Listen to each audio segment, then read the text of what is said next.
የኢቢኤስ ቴሌቪዥን መስራች አቶ አማን ፍስሐ ጽዮን አረፉ። የኢትዮጵያን የቴሌቪዥን ታሪክ የቀየሩት ባለውለታ። የሚዲያው ዘርፍ ትልቅ ምሰሶውን አጣ። የኢትዮጵያ ሚዲያ ኢንዱስትሪ ፈርቀዳጅና የኢቢኤስ ቴሌቪዥን መስራችና የቀድሞ ዋና ስራ አስፈጻሚ የነበሩት አቶ አማን ፍስሐ ጽዮን ባደረባቸው ህመም በሕክምና ሲረዱ ቆይተው ዛሬ የካቲት 4 ቀን 2018 ዓ.ም ከዚህ ዓለም በሞት ተለይተውናል።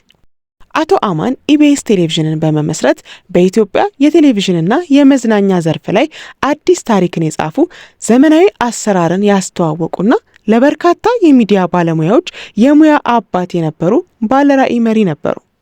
ህልፈታቸውን ተከትሎ ጣቢያው ኢቢኤስ ጥልቅ ሐዘኑን የገለጸ ሲሆን ይህ ዜና ለቤተሰቦቻቸው፣ ለኢቢኤስ ቤተሰቦችና ለመላው የኢትዮጵያ ሕዝብ እጅግ አስደንጋጭ ዜና ሆኗል።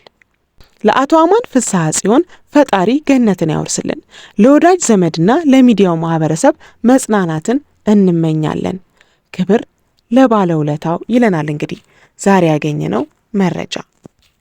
እንግዲህ እንደሰማችሁት የኢቢኤስ መስራችና የቀድሞ ዋና ስራ አስፈጻሚ የነበሩት አቶ አማን ከዚህ ዓለም ድካም ማረፋቸውን እንግዲህ ዛሬ ረፋድ ላይ ሰምተናል። በእውነቱ ይህ ትልቅ ሐዘን ነው። ለኢቢኤስ ብቻ አይደለም፣ ለቤተሰቦቻቸው፣ ለወዳጆቻቸው፣ ለጓደኞቻቸው፣ ለስራ ባልደረቦቻቸው ብቻ ሳይሆን ለሚዲያው ዘርፍም ይሄ ትልቅ ሐዘን ነው። እንደሚታወቀው ኢቢኤስ ከ18 ዓመት በላይ ያስቆጠረ የቴሌቪዥን ጣቢያ ነው።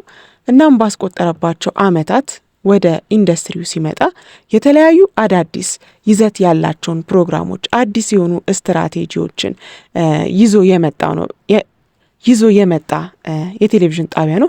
በተለይ በመዝናኛው ዘርፍ ብዙ መንገድን የቀየሰ አዲስ ነገርን ያስተማረ፣ ለብዙ ጋዜጠኞች፣ ለብዙ ባለሙያዎች እድልን ያመቻቸ፣ ብዙ የኪነ ጥበብ ባለሙያዎችን የጠቀመ፣ ብዙ አዳዲስ የምንላቸውን የማናውቃቸውን ጋዜጠኞች ያፈራ ቤት ነው።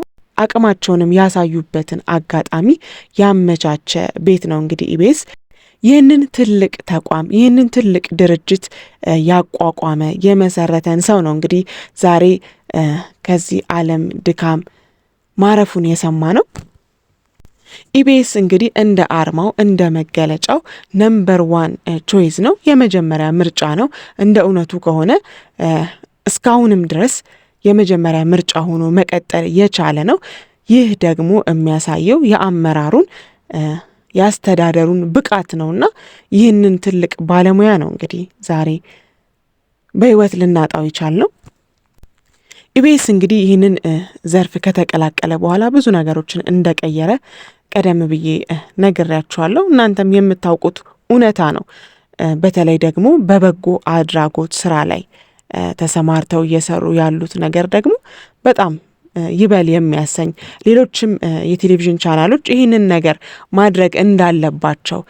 በነገራችን ላይ ይህ ማህበራዊ ግዴታን ከመወጣት አንጻርም የሚመዘን ጉዳይ ነው። የትኛውም ካምፓኒ አይደለም፣ የመዝናኛ የቴሌቪዥን ጣቢያ አይደለም፣ የትኛውም ፋብሪካም የከፈተ ግለሰብም ቢሆን የማህበራዊ ግዴታን መወጣት አለበት። አንዱ መስፈርት ነው። ማህበራዊ ግዴታን መወጣት አንዱ የካምፓኒ መስፈርት ነውና ከሚባለው በላይ እየተወጣም ያለ ካምፓኒ ነው። በተለይ በዓል አካባቢ የሚያደርጋቸው ስራዎች፣ የሚጠይቃቸው ሰዎች እውነትም የተረሱ፣ እውነትም እንኳን አደረሳችሁ የሚባሉ፣ ሰው የሚናፍቃቸው ሰዎች፣ የሚተኙበት ያጡ፣ የሚበሉት ያጡን ሰዎች ነው እየሄደ እየዳሰሰ የእነሱን ደስታ የሚያሳየን እንግዲህ የተቀረጸው ፕሮግራም ማለት ነው። ሌላ ደግሞ ማህበራዊ ግዴታን ከመወጣት አንጻር ቅዳሜ ከሰዓት ላይ የሚዘጋጀው ዝግጅት ነው። ይህም ደግሞ ቤተሰብን ማገናኘት ነው። የጠፋ የተረሳሳ፣ ሞቷል ተብሎ የተተወን ቤተሰብ እናትና ልጅን፣ ወንድምና እህትን፣ አባትና ልጅን፣ ባልና ሚስትን፣ የተለያዩ ዘመድ አዝማዶችን የሚያገናኘው ፕሮግራም ነው። ይህም እንግዲህ ህብረተሰቡ በጉጉት የሚጠብቀውና ብዙ ነገርን ያየንበት ነው። ሐዘንንም ደስታንም የምናይበት፣ የብዙ ሰውን ስሜት መግዛት የቻለ ፕሮግራም ነው።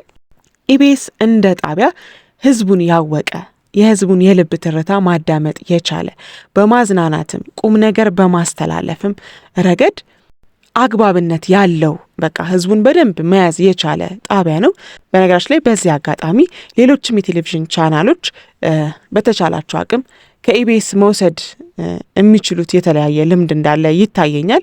አሁን ጥሩ ላይ እየተንቀሳቀሱ ያሉ ቻናሎች እንዳሉ ሆነው ነገር ግን እስካሁን ድረስ እንግዲህ እንዳልኳችሁ ከ18 ዓመት በላይ ሆኖታል ኢቢኤስ ከተመሰረተ በአንደኝነት ደረጃ እየመራ የሚገኝ ቻናል ነውና ይህንን ያቋቋመን ሰው ነው፣ ይህንን ስትራቴጂ የዘረጋን ሰው ነው ያጣነውና እንደ ቀላል ነገር የሚታይ አይደለም። ሀዘኑ ለቤተሰብ ለጓደኛ ወይም ለስራ ባልደረቦች ብቻ የሚተው ሳይሆን ለሚዲያው ዘርፍም ገና ብዙ መስራት የሚችል ሰው ነበረ።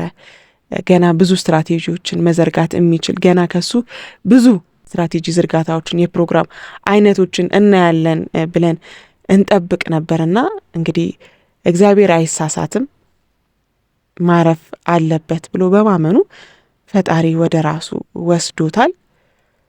ሀዘኑ ግን ቀላል አለመሆኑን ለመግለጽ እወዳለሁ። በነገራችን ላይ ኢቢኤስ ሀዘን ተደጋግሞበታል።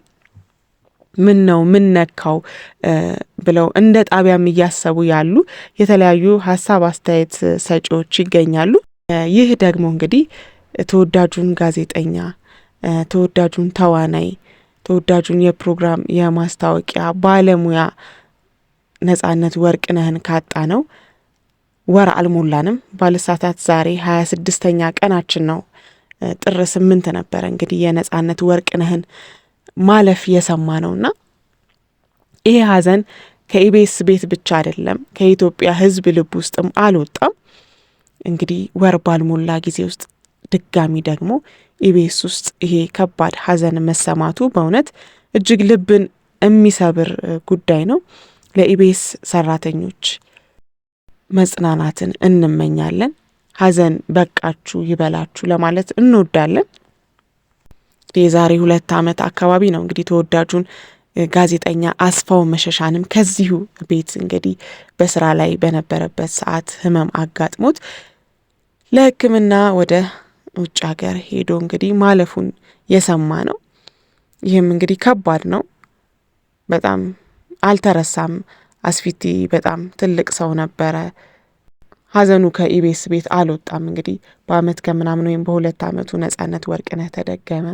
የእሱም ሀዘን እንግዲህ ሳይደርቅ ዛሬ ደግሞ እንግዲህ የኢቢኤስ መስራች አቶ አማን ፍስሐ ጽዮን እንደሰማ ነው ህመም አጋጥሟቸው በሕክምና ሲረዱ ቆይተው እንደነበር ነው መረጃው የደረሰን። እውነት ነው ታመው ነበር። የዛሬ አመት አካባቢ ይመስለኛል ባልሳሳት ህመሙ የገጠማቸውና ወደ ውጭ ሀገር ሄደው ሕክምና ሲያደርጉ ቆይተው እንደነበር መረጃው አለኝ። ወደ ውጭ ሀገር ሄደው ሕክምና ሲያደርጉ ቆይተው ነበር። ከዛም በኋላ ተመልሰው ነበረ። ነገር ግን ህመሙ ለውጥ ባለማሳየቱ ምክንያት በተደጋጋሚ የተለያዩ ሕክምናዎችን ሲያደርጉ እንደነበር ይታወቃል። በቅርቡም ወደ ውጭ ሀገር ተጉዘው ለዚሁ ጉዳይ ሕክምና ሲያደርጉ እንደነበር ነው እንግዲህ መረጃው የደረሰኝ። እንግዲህ እግዚአብሔር ፍቃዱ ሆኖ ይህንን ትልቅ ሰው ከዚህ ዓለም በሞት አተነዋል። ለኢቢኤስ ሰራተኞች፣ ለወዳጅ ዘመዶች፣ ለስራ ባልደረቦች፣ ለጓደኞች እንዲሁም ደግሞ ለሚዲያው ባለሙያዎች በሙሉ እግዚአብሔር መጽናናቱን እንዲሰጥልን እንመኛለን። ለዛሬ የያዝነው መረጃ ይህንን ይመስል ነበር። መልካም ጊዜ፣ ቸር ያሰማን።